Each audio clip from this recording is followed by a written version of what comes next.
வாங்க, நான் உங்கள் நிஷாந்த் முத்துசாமி. இது நம்ம தமிழ் தேயம். வாருங்கள்.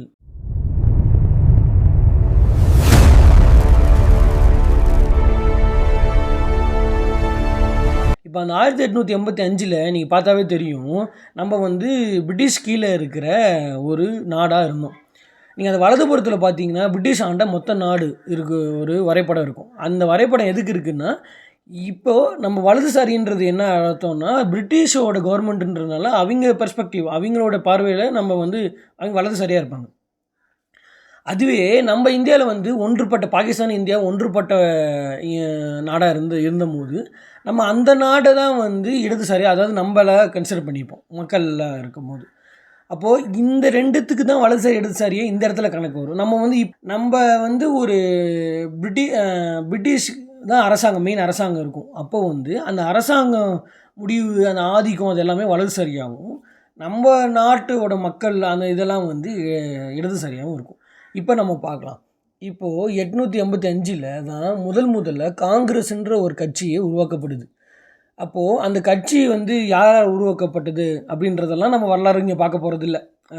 ஏன்னா அவ்வளோ ரொம்ப ஆழமாக போகிறதில்ல. ஆனால் அந்த காங்கிரஸ் கட்சி உருவானது காரணம் என்னன்னு பார்த்தீங்கன்னா, இங்கே நிறைய ஆஃபீஸர்ஸ்லாம் இருப்பாங்க. இப்போ அந்த ஆஃபீஸர்லாம் பிரிட்டிஷ் ஆஃபீஸர்ஸாக இருப்பாங்க. இப்போ அந்த ஆஃபீஸர்ஸில் எங்களுக்கு இந்தியன்ஸும் உள்ளே இருக்கணும் அப்படின்னு சொல்லி தான் இந்த முதல்ல இந்த காங்கிரஸ் ஃபஸ்ட்டு ஆரம்பிக்கிறாங்க இந்த 1885. இப்போ அவங்களோட நிலைப்பாட்டு வந்து 1885 எப்படி இருக்குன்னு பார்த்தீங்கன்னா, உங்களுக்கு 1885 காங்கிரஸோடது இப்போ அந்த 10 பாயிண்ட் வச்சு பார்த்தோம்னா, ஸ்டேட் அட்டானமியில் பொறுத்த வரைக்கும் அவங்க வந்து நீங்கள் பிரிட்டிஷை ஆட்சி பண்ணிக்கோங்க, எங்களுக்கு அது பிரச்சனை கிடையாது. ஆனால் எங்களுக்கு எங்கள் இந்தியர்கள் அதில் வந்து பங்கு வைக்கணும் அப்படின்றதுனால இந்த ஸ்டேட் அட்டானமியில் அவங்க வந்து வலதுபுறமாக தான் நிற்கிறாங்க. ஏன்னா நீங்கள் பிரிட்டிஷ்கிட்டே கொடுத்துட்றாங்க அவங்க. ஆனால் இந்த மாநில லெவலில் பொலிட்டிக்கல் இதில் வரும்போது, கூட்டாட்சியில் வரும்போது என்ன ஆகுதுன்னா, அப்போ வந்து அவங்க அரசியல் கட்சி ஆரம்பித்து போட்டி போட்டு எல்லாம் வரப்போகிறதுக்கான எந்த யோசனையும் இல்லாதனால அவங்க இதில் பூஜ்ஜியத்தான மாற்றப்படுறாங்க. அதே மத சார்பின்மையில் அவங்க வந்து அப்போ வந்து இங்கே உள்ளுக்குள்ளே இந்து மதமும் முஸ்லீம் மதத்துக்கும் சீக்கிய மதத்துக்கும் ஒரு பிரச்சனை போயிட்டு இருந்த காலம் இருந்தால் கூட, அங்கே காங்கிரஸ் என்ன பண்ணாங்கன்னா, எல்லோரும் ஒன்றா இருக்கணும்னு நினைக்கிறதுனால அவங்க வந்து வலதுபுறத்தில் 0.25 எடுக்கிறாங்க. ஏன் வந்து 0.5 எடுக்கலை அப்படின்னு பார்த்தீங்கன்னா, அங்கே காங்கிரஸ் அதிகபட்சமாக இந்துக்களால் டாமினேட் பண்ணப்பட்ட கட்சியாக இருந்ததுனால, என்ன தான் அவங்க சம உரிமைன்னு சொன்னாலும் அவங்களையும் மீறி சில ஏற்றத்தாழ்வுகள் மாட்டுக்கருத்துகள் வரும். ஸோ அதனால் அதில் இருக்காங்க. அதே ஜாதி ஒழிப்பில் அவங்களுக்கு ஒரு நிலைப்பாடே அப்போ கிடையாது. ஏன்னா அவங்களுக்கு வந்து நம்ம இந்தியர்கள் ஆட்சியில் பங்கு இருக்கணும்னு நினச்சாங்களே தவிர, அவங்களுக்கு ஜாதியெல்லாம் இங்கே சரி பண்ணணும் அப்படின்ற ஒரு எண்ணமும் கிடையாது. அதே மாதிரி மாநிலத்துக்கான உரிமையும் அவங்க வேணும்னு நினைக்கல.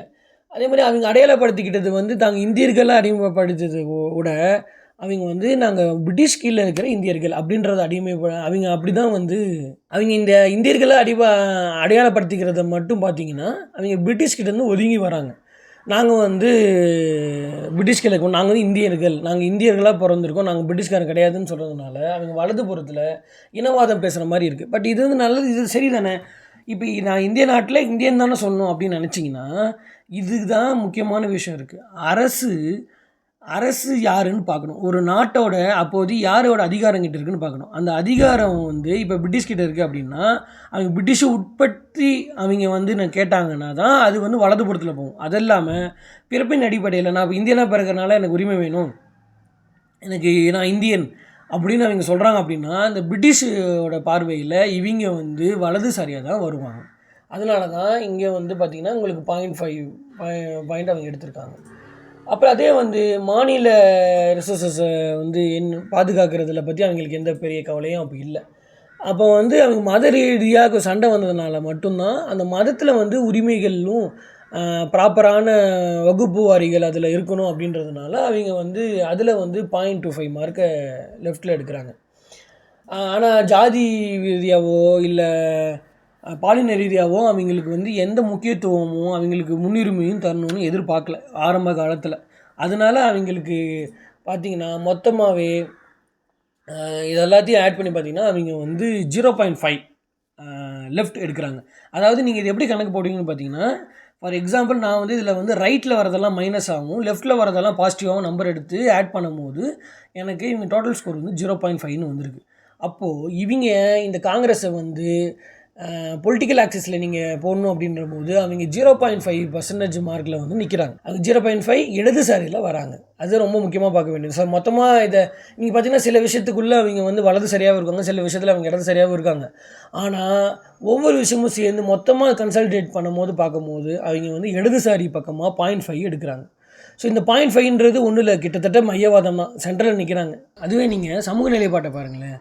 சமூக நிலைப்பாட்டில் 1885 காங்கிரஸு முதல்ல வந்து என்ன பண்ணாங்க, ஈக்குவலாக சம உரிமை எல்லாத்துக்கும் வேணுமோன்னு நினைக்கும் போது வந்து அவங்க அது ரொம்ப முக்கியத்துவம் கொடுக்கல. அதனால் வந்து பார்த்திங்கன்னா இடது பக்கம் 0.25 எடுக்கிறாங்க, 0.25 மார்க் எடுக்கிறாங்க.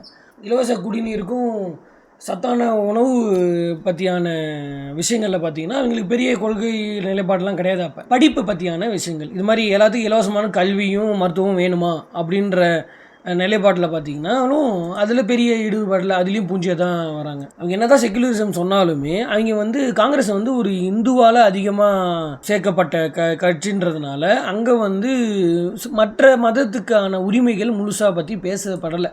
ஆனால் அவங்களுக்கு அதுலேயும் பெருசாக இல்லை. ஜாதி சமத்துவத்திலையும் வந்து அவங்க பெரிய கருத்தை அப்போ தெரிவிக்கலை. ஜெண்டர் ஈக்வாலிட்டிலையும் பார்த்திங்கனாலும் அவங்க பெருசாக அதில் நிலைப்பாடு எடுக்கலை. மொழி மற்றும் கலாச்சாரம் இதுலேயுமே அவங்களுக்கு ஒரு நிலைப்பாடு அப்போ இல்லை. எல்லாருக்கும் இந்த மைனாரிட்டிஸ்க்கெல்லாம் பாதுகாப்போ இல்லை வீக்கர் செக்ஷனுக்கு பாதுகாப்பு விஷயத்துலேயும் அவங்களுக்கு பெரியான கொள்கை இல்லை.